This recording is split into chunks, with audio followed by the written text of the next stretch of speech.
Hello প্রাণবন্ধুগণ, once again welcome back to my another blog.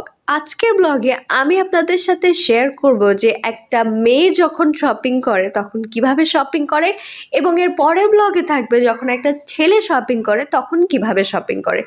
So শুরুতেই আমি দেখিয়ে দিই, এটা হলো আমার বড় বোন, সে গিয়েছিল শপিং করতে। নাও আই উইল শো যে কতগুলো দোকান ঘুরে, কতগুলো ড্রেস দেখে, কতগুলো ড্রেস ট্রাই করে তারপরে সে ডিসাইড করেছে যে কোন ড্রেসগুলো সে নেবে। তো একটা মেয়ের শপিং করা একটা ছেলের শপিং করা থেকে অনেক অনেক ডিফারেন্ট হয়। ছেলেরা যখন তার বউদেরকে নিয়ে শপিং করতে যায় তখন তারা খুবই বিরক্ত হয়, তারা প্রত্যেকটা মিনিটে মিনিটে ভাবতে থাকে কেন আজকে শপিং করতে এলাম তার সাথে। কিন্তু সত্যি কথা বলতে মেয়েদের স্যাটিসফ্যাকশন হয় তখনই যখন তারা অনেক ঘুরে, অনেক দেখে এবং তারপরে যাচাই বাছাই করে তারপরে তারা তাদের মনের মতো জিনিসটা চয়েস করে নেয়। কিন্তু ছেলেদের ক্ষেত্রে খুবই ডিফারেন্ট।